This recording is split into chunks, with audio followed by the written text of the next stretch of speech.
Oi, eu sou Fernando Oliveira, esse daqui é o Defesa Física e hoje vamos falar sobre o movimento retilíneo, entrando em mecânica, mais especificamente em cinemática. Só que primeiro a gente tem que entender o que é mecânica. Essa é uma parte da física que estuda o movimento propriamente dito, e cinemática, que é o que nós vamos estudar hoje, se trata de como o movimento funciona. É uma análise mais analítica do movimento que não se preocupa em saber o porquê que algo está se movendo, mas sim como ele está se movendo. E o foco hoje é no movimento em linha reta, seja o movimento retilíneo uniforme, onde não existe aceleração, ou o movimento retilíneo uniformemente variado, onde existe aceleração. Só que eu nem introduzi o que é aceleração, o que é velocidade, esse tipo de coisa, então vamos começar por agora. Ok, a princípio é interessante a gente relembrar como é que funciona o Sistema Internacional de Unidades. E como eu falei, ele meio que dá uma padronização de algumas unidades que serão usadas nas equações e nas suas explicações, sendo que não é impossível de você utilizar outras, ele só dá um direcionamento que vai facilitar a comunicação a partir disso. Uma padronização, podemos dizer. Então, no sistema internacional, o que nós vamos utilizar muito, que eu já vou dar uma abertura aqui, no comprimento a gente utiliza o metro. Na massa a gente utiliza o quilograma. Não se preocuparemos com massa agora, mas já vou deixar em aberto essas três unidades. E com o tempo a gente tem o segundo. Outras unidades que serão utilizadas muito comumente aqui com questão de comprimento é o quilômetro e com questão de tempo são as horas. Mas no sistema internacional você tem o metro e o segundo. A partir daí é interessante a gente entender como é que funciona uma função. Obviamente não vou dar uma aula de função, mas dar uma noção básica do que é uma função. Ela se trata de uma equação que ela vai te descrever o funcionamento de um gráfico, da maneira mais rasa possível, para que você entenda. Você vê aqui que eu tenho um f de x. Eu tenho um f de x, ele quer dizer o seguinte: eu tenho um valor aqui que ele vai variar conforme o meu x, que é a minha variável, muda. Então aqui eu tenho uma função básica, que é um ax mais b, ou seja, esse a e esse b são valores constantes, que não alteram conforme o tempo passa, e aqui eu tenho um x. Isso daqui é uma função de primeiro grau, em que a alteração do gráfico é em linha reta. Quando eu for trazer exemplos de funções de primeiro grau com a velocidade propriamente dita, vai ser mais visualizável.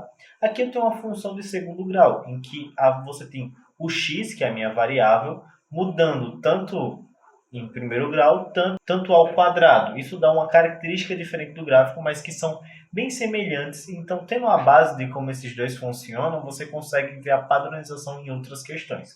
Aqui está uma função que nem deve ser uma função, eu só rabisquei aqui para demonstrar como é que funciona necessariamente no gráfico.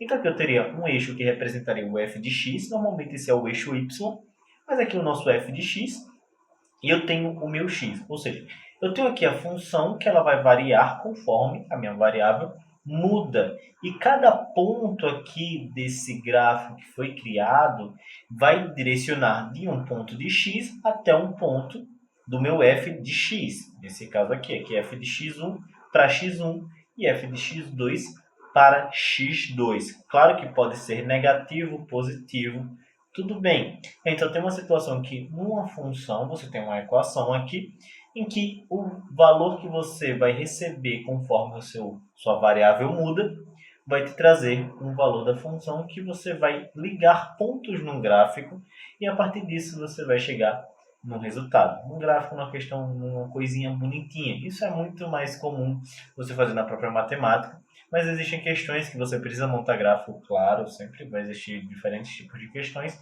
mas isso não é tão cobrado necessariamente. São mais questões que você realmente tem que calcular e você utiliza o gráfico para te ajudar.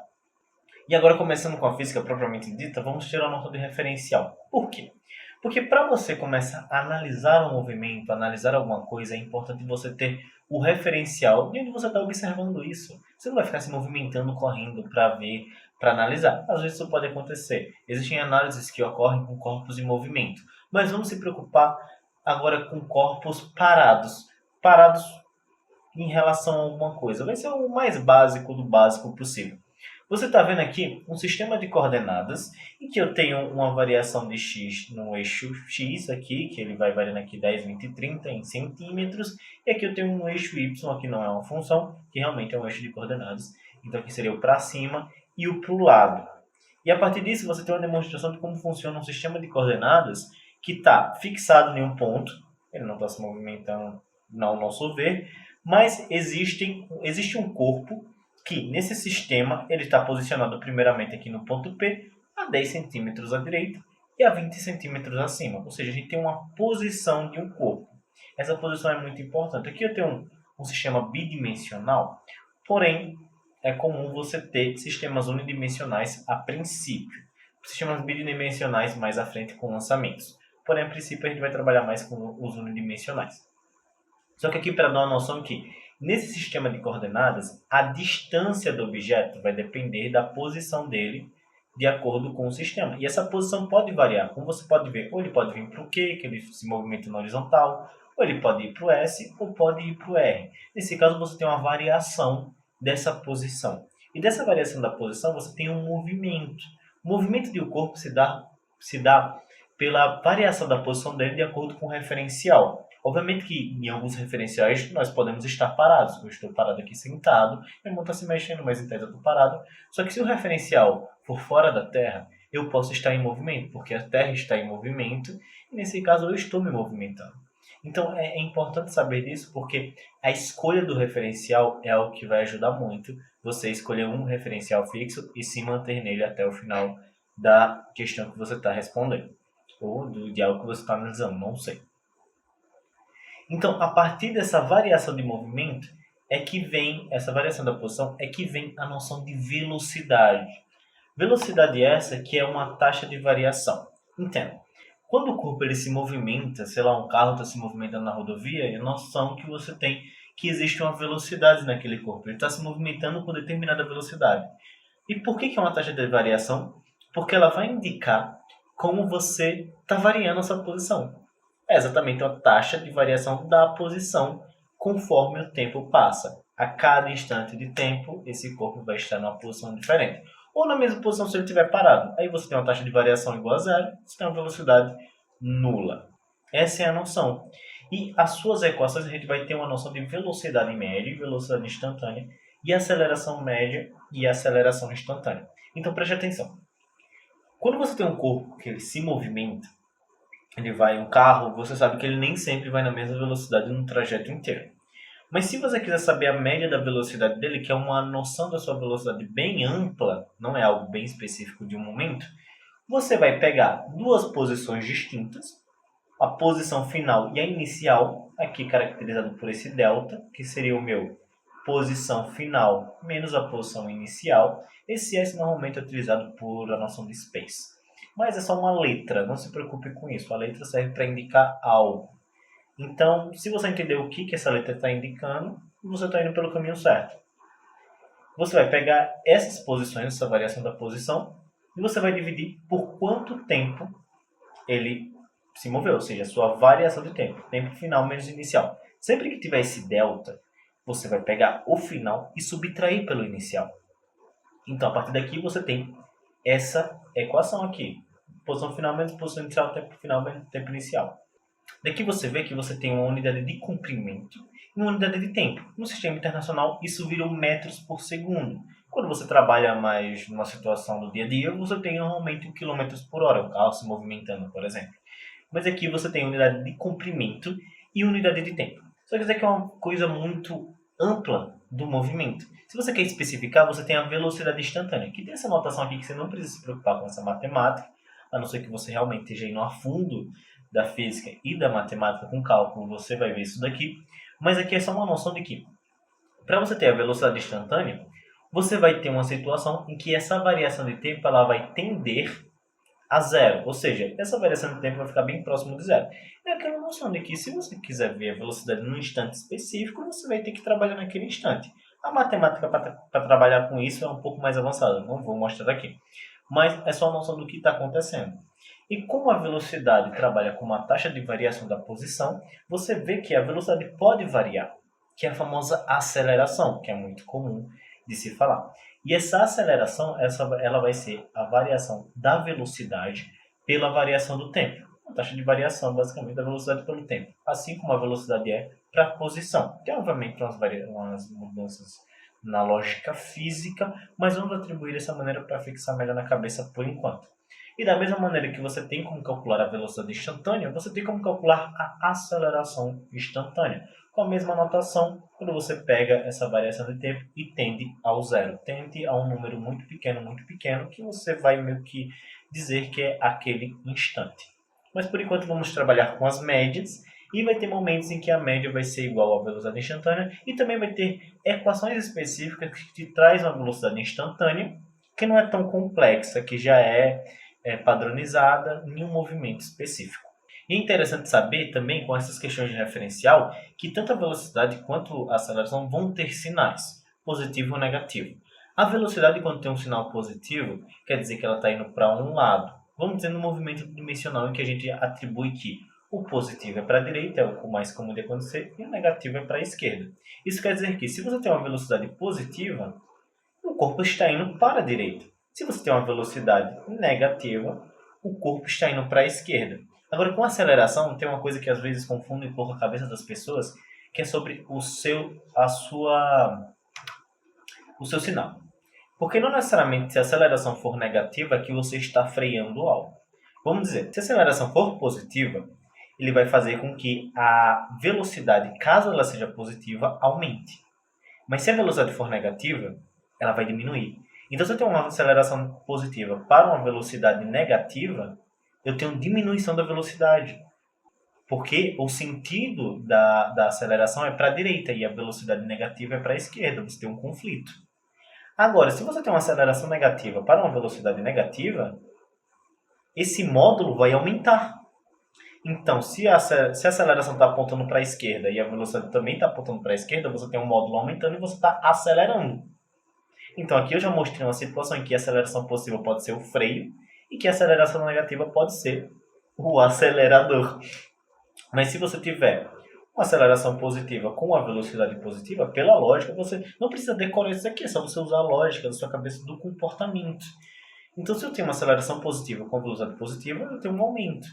E se eu tenho uma aceleração negativa com a velocidade positiva, que eu estou apontando para a esquerda com aceleração, estou apontando para a direita com velocidade, diminui.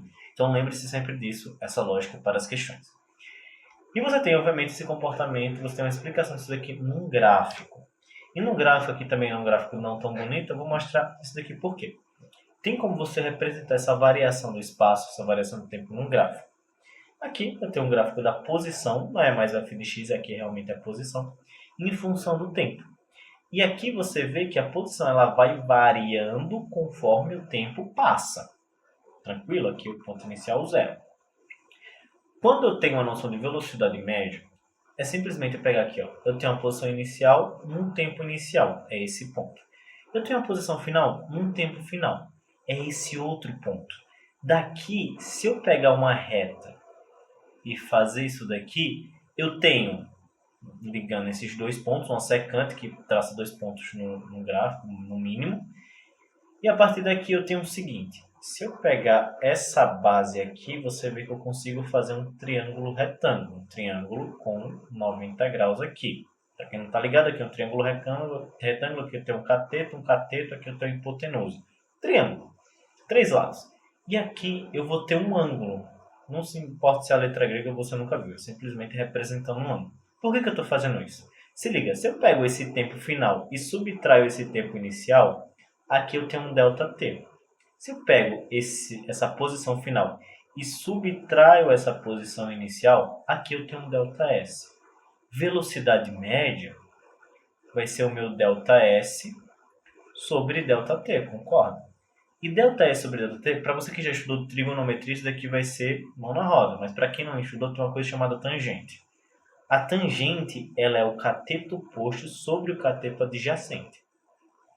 Então a tangente de φ, que é essa letra grega, vai ser exatamente igual ao ΔS sobre ΔT, que é a minha velocidade média. Então eles são numericamente iguais. Por que eu estou mostrando isso?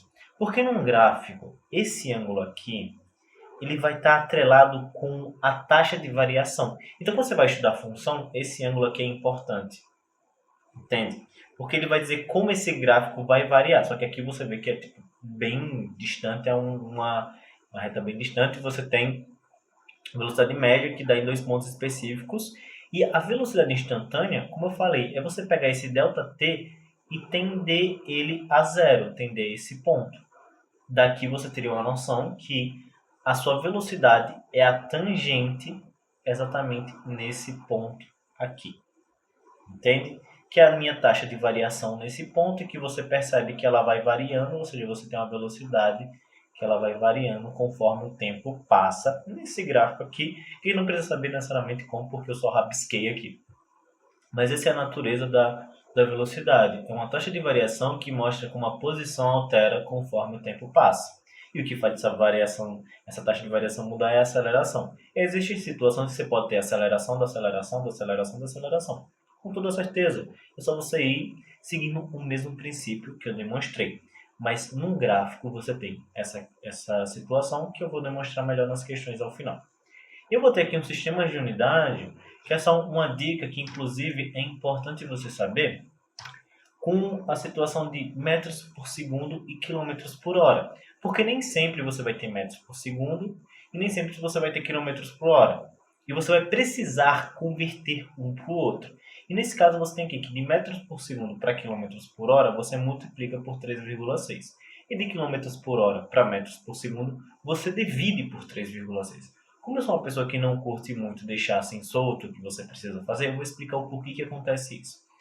Você tem modos de converter quilômetros, metros, centímetros, e é interessante você saber que esse K aqui, por exemplo, K como C de centímetro, como M de milímetro, são fatores multiplicativos. Ou seja, você pode simplesmente substituir ele por valores que você vai multiplicar pelo outro. 1 quilômetro equivale a 1000 metros. Isso quer dizer que esse K equivale a 10 elevado a 3, que é 1000. Então, isso aqui é 10 elevado a 3 vezes 1 metro. O centímetro é 0,01 metro, ou 10 a menos 2 metros. E o milímetro seria 10 a menos 3. Isso daqui vai vir com o costume de você ir convertendo, multiplicando, e você vai se acostumar mais com essa noção. Mas sempre lembre-se disso para converter de um sistema para o outro. Quando talvez eu entrar nas aulas de matemática mais aprofundada, dá para explicar isso aqui de maneira mais profunda. A não ser que vocês queiram realmente que eu explique nas aulas de física. É só falar aí. Mas vamos lá. Então, por que eu falei isso? Porque eu tenho aqui quilômetro por hora. Se eu tenho quilômetro por hora e eu quero transformar em metros por segundo, eu sei que km equivale a 1000 metros. E uma hora ela vai equivaler a 60 minutos. E 1 minuto equivale a 60 segundos. Então, 60 vezes 60, eu tenho que uma hora vai equivaler a 3.600 segundos. Eu corto isso daqui com isso daqui. Eu vou ter, então, que quilômetro por hora vai ser exatamente igual a 10 sobre 36 metros por segundo. E 10 sobre 36 é a mesma coisa de eu pegar metros por segundo.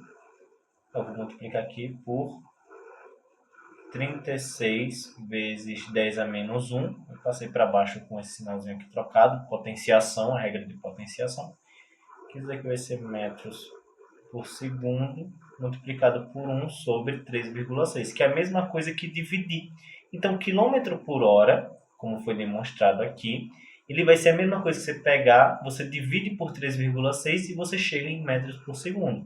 Se você multiplica por 3,6 metros por segundo, você chega em quilômetros por hora. Ou seja, uma maneira fácil de você converter essas duas medidas aqui, de metros por segundo para quilômetros por hora e quilômetros por hora para metros por segundo. Só o tempo, hora, segundo, minuto, que tem essa conversão um pouco diferente, que é de 60 a 60, aí um dia tem 24 horas, um ano tem 365 dias, e vai ter essa diferença. Mas em metros, em quilogramas por gramas, você tem multiplicações por 10 que ficam mais fáceis de você chegar lá.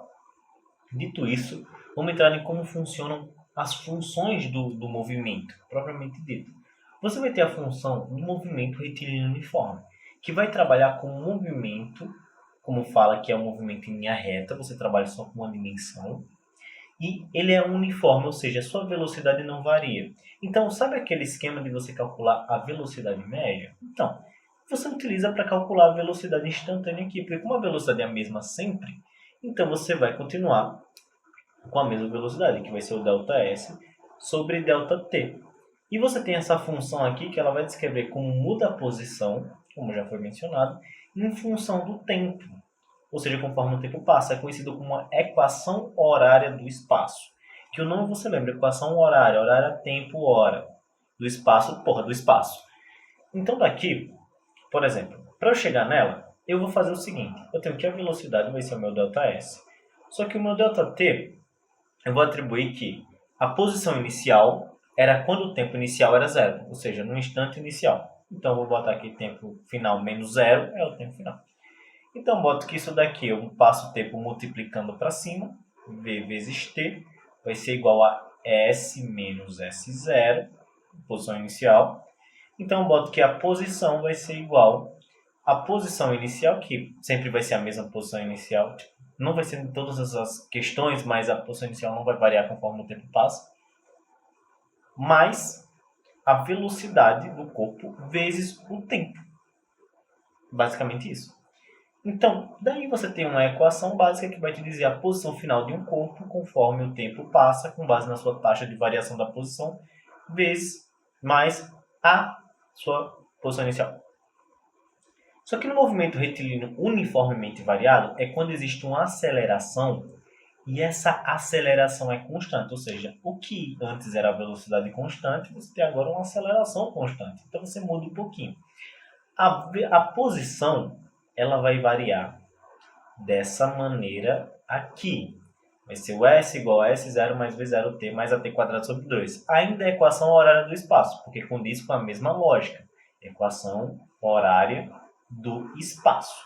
Só que ela vai funcionar de maneira quadrática, uma função quadrática. E aí você já vê as semelhanças aqui. Um f de x, que é igual a ax mais b, você tem que o a nesse caso é a posição inicial. Não, o a nesse caso é a velocidade, o x aqui vai ser o tempo e o b é a posição inicial.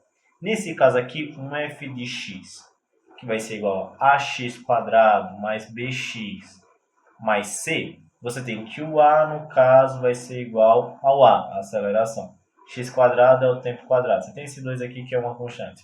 Você vai ter aqui um b, que vai ser a minha velocidade, o x novamente, que é o tempo, e o c, que vai ser a posição inicial. Nossa, fiz uma bagunça aqui. Mas só para mostrar como é que funcionam essas funções. A velocidade agora tem uma própria equação, porque ela vai variar conforme o tempo. Como eu disse, agora é instantânea. Numa situação mais específica, tem uma equação mais simples, que ela vai variar como a posição variava antes, com a equação de primeiro grau simples, que é a velocidade inicial, mais a aceleração vezes o tempo. E a aceleração, como já foi mencionado, como ela é constante, você consegue chegar nela pegando a variação da velocidade pela variação do tempo. São essas equações aqui que você precisa relembrar. Não são tantas. Você vai fazendo questões, você se lembra delas facinho. E aqui eu tenho essa equação de Torricelli. Essa equação de Torricelli é uma equação que você utiliza quando você não tem tempo disponível.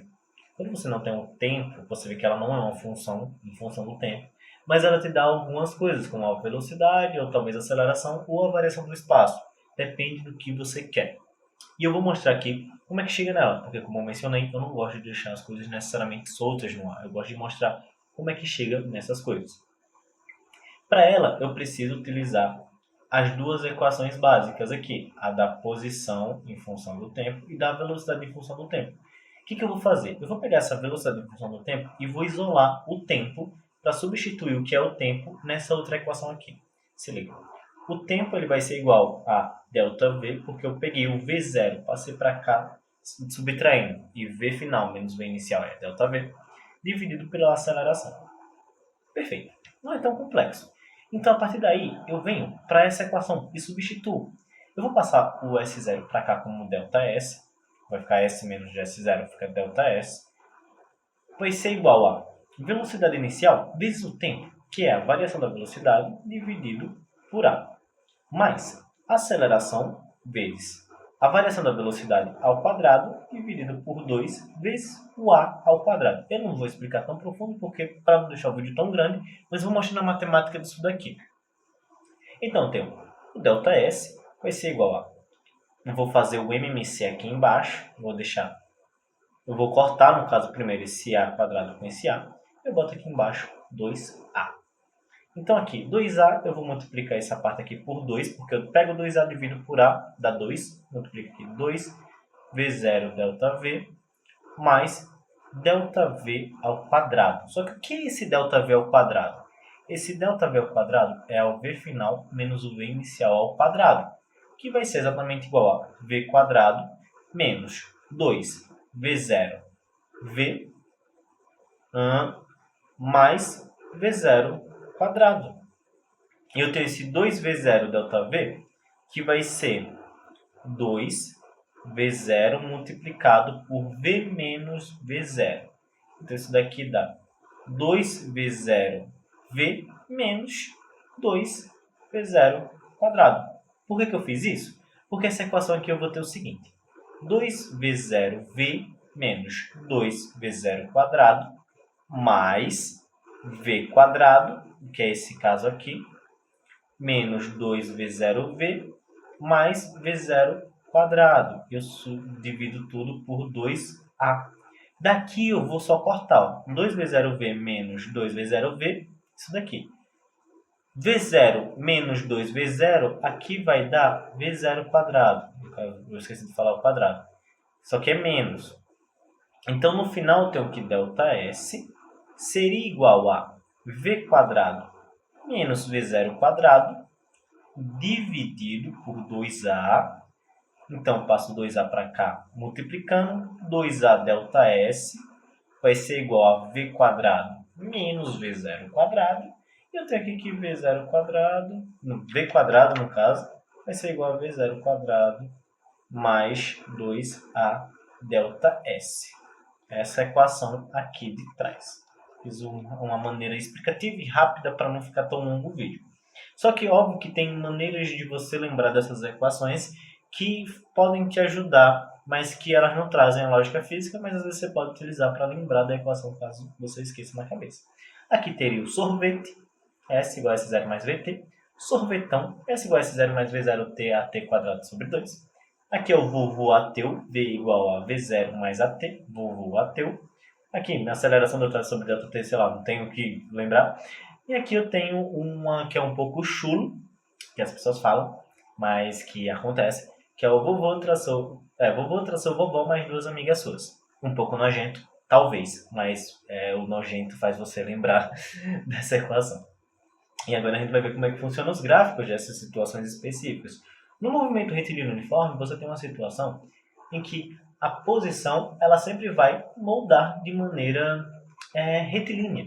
Ou seja, você tem uma inclinação dela, essa inclinação, como já foi falado, é a nossa taxa de variação, a tangente dessa inclinação é a nossa velocidade, e ela pode variar para cima, para baixo, mas sempre vai ser em linha reta. Você tem um movimento progressivo, que é quando está um ângulo para cima, e você tem um movimento retrógrado, que é quando o ângulo está para baixo.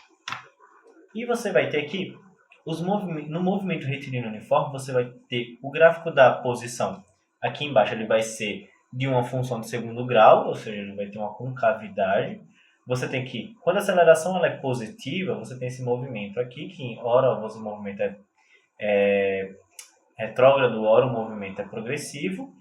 E você tem aqui, quando a aceleração é negativa, que novamente, ora o movimento é retrógrado, ora é progressivo. Chega um momento que a velocidade é zero, que é nesse vale, ou nesse ápice aqui, e ele vai variar. Só que conforme a aceleração, você também tem gráficos da velocidade. E nesse caso aqui, você tem uma velocidade que ela vai variar com o tempo. Você tem aqui essa velocidade. Quando ela vai para cima, você tem esse ângulo aqui, que no caso essa taxa de variação é a aceleração. Nesse caso aqui, você tem um movimento, você tem uma velocidade positiva, você tem um movimento acelerado. Quando ela é negativa, você tem um movimento retardado, que é nesse caso aqui. Você vê que a velocidade no movimento retilíneo uniformemente variado, ela se comporta bem semelhante à posição do movimento retilíneo uniforme. E a posição ela vai se comportar de maneira um pouco diferente. E é interessante você saber uma propriedade dos gráficos, que é o seguinte. Do gráfico da velocidade pelo tempo, se você calcula a área por baixo do gráfico aqui, numa determinada quantidade de tempo, você descobre a variação do espaço nessa quantidade de tempo. Nesse caso aqui, é a área até esse ponto aqui. Você vai ter aqui a sua variação do espaço fazendo a área desse gráfico todinho aqui. Comumente, você teria, por exemplo, uma área de, por exemplo, da velocidade pelo tempo. Quando a velocidade é constante, você tem um gráfico assim. E a partir daí, você pode ter a área desse gráfico aqui, um ΔT específico, que seria o ΔT vezes esse ΔV aqui. Vezes esse V, no caso, ΔT vezes V, você tem a sua variação da posição. Uma demonstração. Matematicamente, isso tem uma matemática mais complexa, que é a integral, que obviamente quando você tem figuras geométricas mais bonitinhas, você consegue chegar assim tranquilamente, mas quando a figura geométrica é bem mais complexa, inclusive, por exemplo, se aqui eu tivesse um gráfico da velocidade que fosse semelhante ao gráfico da posição, você traçar e você calcular a área aqui embaixo é bem mais difícil. Então você utiliza da integral e suas regras para calcular isso daí. Mas por enquanto a gente está de maneiras fáceis que dá para calcular, porque aqui é só um triângulo ou um trapézio. Aqui com uma base menor, uma base maior, uma altura aqui de lado e você descobre o que você quer descobrir. Dito isso, agora eu vou mostrar em duas questões para você ver como isso daí é aplicado normalmente, só que obviamente é melhor ter outros vídeos só preparados para questões, isso daqui é só para finalizar o vídeo com explicações sobre o assunto. Aqui, a primeira equação ela vai trabalhar com movimento retilíneo uniforme. Aqui tem um gráfico que fala o seguinte: dois tratores, 1 e 2, percorrem a mesma rodovia e suas posições variam com o tempo, conforme o gráfico a seguir. Determine o instante de encontro desses veículos. Nesse caso aqui, você tem um gráfico da posição pelo tempo de dois corpos. Você vê aqui que o tempo é o que a gente vai descobrir. Você vê que a posição é dada em quilômetros, o tempo em horas. Um está descendo em movimento retrógrado, outro está subindo em movimento progressivo. Só que ele quer que eu descubra o instante de encontro desses veículos. O instante de encontro é a mesma coisa que eu dizer que a posição do veículo 1 é exatamente igual à posição do veículo 2. Só que só falar isso não vai me dar nada. Eu tenho que descobrir quais são as equações dessas posições. Você pode pensar, caraca, como é que eu vou descobrir quais as posições? Se liga, uma equação da posição ela vai ser a posição inicial mais a velocidade do corpo vezes o tempo, no movimento retilíneo uniforme. E aqui o que eu tenho? Eu tenho gráficos. Aqui eu vou dizer que eu vou ter essa variação aqui do tempo. Eu tenho 3 horas para ambos os dois aqui nesses pontos e eu tenho as variações do espaço. Nesse caso aqui eu tenho para a velocidade de 1, eu tenho que ele variou 60 km em 3 horas, ou seja, a variação do espaço pela variação do tempo é 60 por 3. Aqui eu tenho uma velocidade de 20 metros por segundo. Só que no corpo 2, a velocidade de 2, veja comigo, a posição final é 270. Eu tenho a posição final, 270, menos a posição inicial, que é 300. Você pensa, mas vai dar um número negativo. Sim, dá um número negativo e você pode ver que, como ele está indo para baixo, você tem um movimento retrógrado. Então, a velocidade é negativa. Então, eu divido aqui por 3, que é a variação do tempo. Isso daqui vai dar menos 30 sobre 3. E eu tenho meus menos 10 metros por segundo. E daqui eu consigo descobrir que a equação da posição de 1 vai ser igual a posição inicial de 1 é 0. Então, boto aqui, não preciso colocar o S0. Velocidade é 20 metros por segundo vezes o tempo. Aqui, a equação do 2, você tem que a posição de 2, a posição inicial, ele vai ser 300. Ele vai ter aqui negativo, porque ele vai estar com movimento retrógrado, 10 vezes o tempo. O que eu tenho que fazer? Eu tenho que igualar os dois. Se eu tenho que igualar os dois, eu vou simplesmente igualar as duas equações. 20 vezes t vai ser igual a 300 menos 10 vezes o t. Daqui, eu vou ter o seguinte. Eu vou passar o 10 para cá somando e vou deixar o 300 do outro lado. Então fica 20t mais 10t, que vai ser igual a 300. 20 mais 10 dá 30. Eu passo 30 dividindo. Eu tenho que t vai ser igual a 300 dividido por 30. Dividido por 30, que vai dar meus minhas 10 horas, porque ele está dando uma questão em horas, o tempo no final vai ser em horas porque eu não converti nada. Então daqui eu tenho o meu resultado, 10 horas. Agora vamos para a questão 25. Eu vou apagar aqui para ficar melhor. É da Mackenzie, SP, só que é modificado. Ela fala o seguinte: em certo instante passam pela origem de uma trajetória retilínea os móveis A em movimento uniforme e B em movimento uniformemente variado. A partir desse instante, constrói-se o diagrama abaixo. Em que instante o móvel B está a 32 metros à frente de A? Então aqui tem uma situação diferente da outra, não é simplesmente igual. É uma situação em que o móvel B, sempre entender essa lógica, vai estar a 32 metros à frente de A, ou seja, a posição de A mais os 32. Então a partir daqui, eu vou ter a situação seguinte. Eu vou pegar a equação de B, vou botar aqui, e a equação de A, vou botar aqui. Ponto. A equação de A, ele diz que a velocidade ela é constante. Ambos saíram da posição inicial zero, porque ambos saíram da origem. Então, no tempo zero, a posição inicial era zero. Então, esse A vai simplesmente ser a velocidade vezes o tempo. A velocidade dele, como foi mostrado aqui em metros por segundo, é 10. A de B vai ser a velocidade inicial, que é 6, vezes o tempo. Ele tem aceleração, que aqui mais a aceleração vezes o tempo quadrado sobre 2. Como é que eu sei qual a aceleração? Eu vou usar aquela propriedade do gráfico aqui. Ó. Eu tenho aqui um ΔT, que é 2 segundos. Eu tenho aqui um ΔV, que vai ser 10 menos 6, que dá 4 metros por segundo. Então, a aceleração de B vai ser igual a 4 metros por segundo dividido por 2, que dá 2. Então, isso daqui vai ser 6 vezes t. Aqui eu vou botar o 2, só que esse 2 divide com esse daqui de baixo. Então, fica mais t quadrado. Agora, é só substituir na equação aqui de cima. Então, daqui, eu boto o SB 6t mais t quadrado igual a 10t mais 32. Daí, vai dar uma equação de segundo grau. Vou passar todo mundo para a esquerda aqui. Fica t quadrado. Aí 6t menos 10 dá menos 4t. 32 passa para cá subtraindo, fica menos 32. Iguala a zero. Presta atenção. Então aqui eu tenho uma equação de segundo grau. O que eu faço? Vou fazer o delta. O delta vai ser igual a b quadrado, 4 ao quadrado, 16. Aqui seria menos 4ac. Só que aqui eu tenho um menos já. Menos com menos dá mais, então eu boto 4. Menos 4ac aqui dá 1. Menos 4 vezes 1. 4 vezes 32, que dá 128.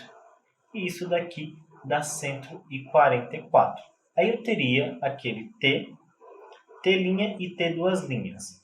O t' seria igual a menos b, ou seja, menos 4, menos 4, menos 4, menos, dá 4, mais a raiz de 144, dividido por 2a, que é 2 vezes 1, dá 2. Isso daqui dá 4 mais raiz de 144 é 12, dividido por 2. Isso daqui dá 4 mais 12, 16, dividido por 2, aqui dá 8 segundos. Você também teria o t duas linhas. Mas o t duas linhas seria 4 menos 12 dividido por 2. Isso daqui dá um número negativo.